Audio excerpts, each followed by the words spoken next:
¿Por qué? Yo creo que la animación es la imaginación tangible, la imaginación hecha cosa.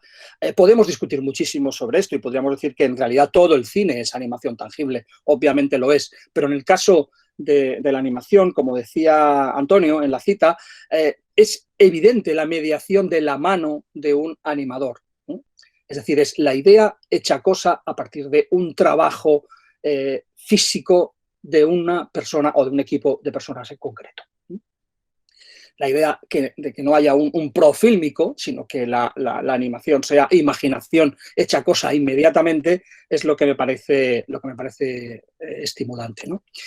Comienza mi intervención con una cita de Ladislas Starevich, es un animador ruso muy interesante, cineasta que ha vivido siempre en los márgenes de la historia del cine, pero que creo que es muy interesante, que habla de los juguetes y dice: los juguetes que tienen alma son aquellos a los que la imaginación infantil concede la vida y cualidades individuales.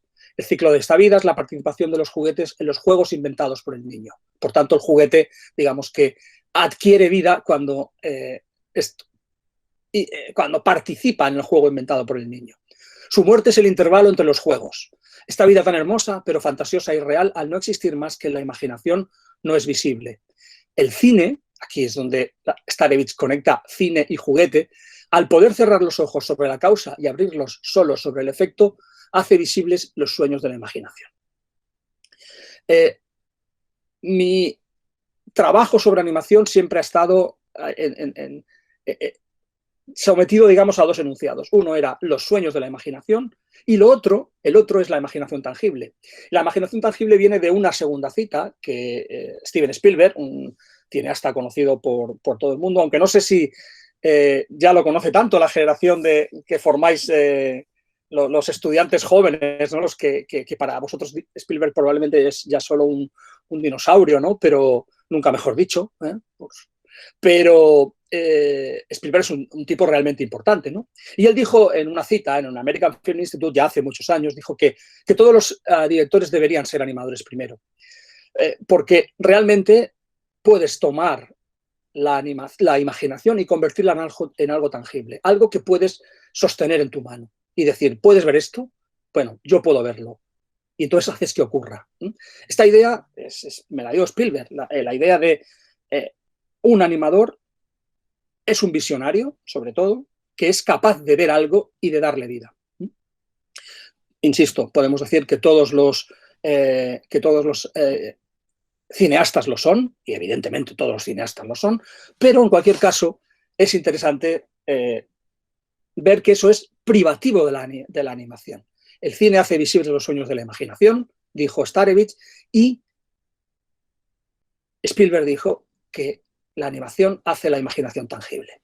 Todos los dibujos animados del inicio tienen una tensión obvia entre un apego claro a la abstracción, pero al mismo tiempo un anclaje en la realidad o en cuestiones de mimetismo y de realismo, ¿no?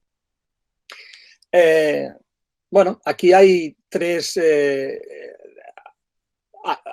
elementos que me parecen interesantes en el campo de esta tensión entre abstracción y mimetismo, ¿no? Que ha marcado la historia del cine de animación.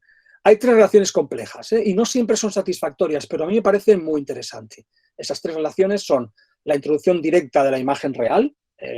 Ahí veis cómo hay muchas películas de animación que introducen imagen real, creando híbridos extraños. Una segunda relación son todos esos avances tecnológicos que han ido aproximando la animación a la representación mimética. Es decir, desde el 3D hasta el motion capture, la rotoscopia. Constantemente en el contexto de la animación han ido apareciendo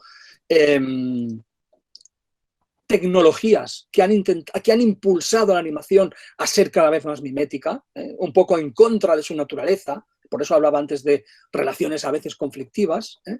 Y un tercero es la entrada de la animación en el comentario social, que ha creado híbridos genéricos como el documental animado. Fijaos, documental animado, una contradicción, ¿no? Hay a quien se le ocurriría decir, no, un documental animado es una contradicción en términos, no es posible que algo documente la realidad mediante animación. Pues bueno, hay ejemplos, El libro comienza su recorrido histórico en la República de Weimar, en la Alemania del periodo entre las dos guerras mundiales, donde se produce el primer largometraje de animación europeo de la historia, que es Las aventuras del príncipe Ahmed, el largometraje de Lotte Reiniger del año 26, acabado en el año 26.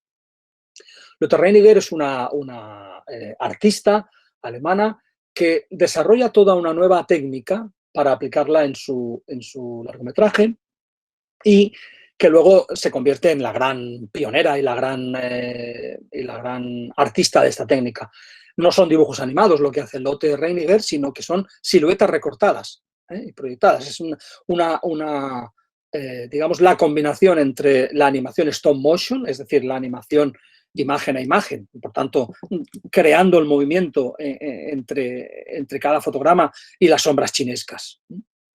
Aquí veis algunos de los ejemplos de las aventuras del príncipe Ahmed. Imaginaos, la gran Blancanieves y los 7 enanitos, que como decía antes, se puede leer hoy día como el triunfo de un montón de cuestiones tecnológicas y técnicas que hacen que sea un acontecimiento histórico.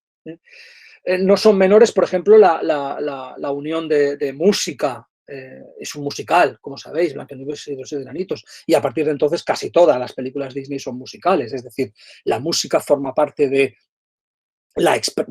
los elementos expresivos esenciales de la película. La película se explica mediante canciones, además de mediante dibujos y mediante diálogos, ¿no? Cuestiones importantísimas técnicas como la cámara multiplano. No sé si conocéis el concepto de multiplane cámara, pero la multiplane cámara de Disney, que por cierto no la inventa Disney, sino que es un invento, el principio tecnológico está inventado por Lotte Reiniger, precisamente, la animadora alemana que hemos visto al principio, pero los estudios Disney, y especialmente Up Iwerks, que es otro de los grandes artistas de Disney en esa primera época, desarrollan la cámara multiplano, que consiste precisamente en colocar los diferentes planos de la imagen a distancias, a cierta distancia, y moverlos independientemente unos de otros, de manera que, por ejemplo, se puede hacer una separación muy clara entre el fondo y la figura.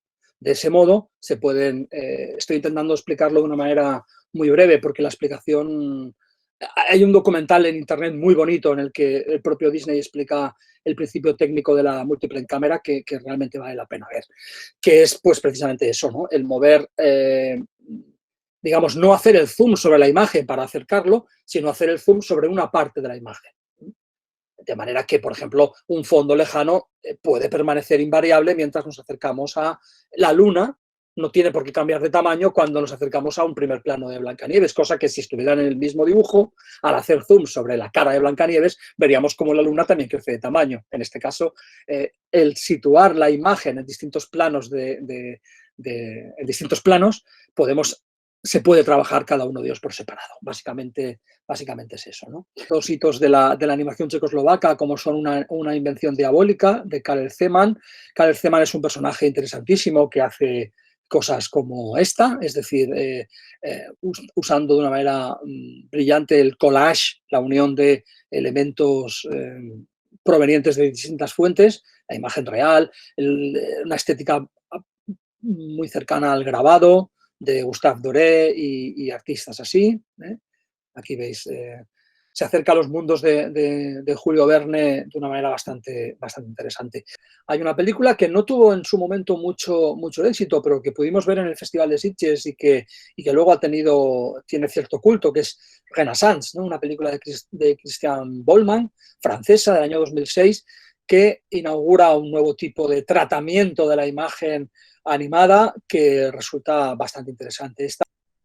Y la última que os quería comentar es una película del año pasado, Buñuel en el laberinto de las tortugas, que es también interesante porque juega, aquí también la animación es, perdón, la animación es una técnica muy interesante para mezclar precisamente distintos niveles de realidad, ¿no? Como sabéis, Buñuel en el laberinto de las tortugas lo que nos habla en el fondo es una especie de documental animado sobre la creación de las Urdes, la película que Luis Buñuel hizo en esa comarca extremeña, pero es una película que transcurre tanto en las Urdes como en la cabeza de Buñuel, ¿no? Y eso, la animación es absolutamente perfecta para hacer este tipo de, de estrategias, ¿no?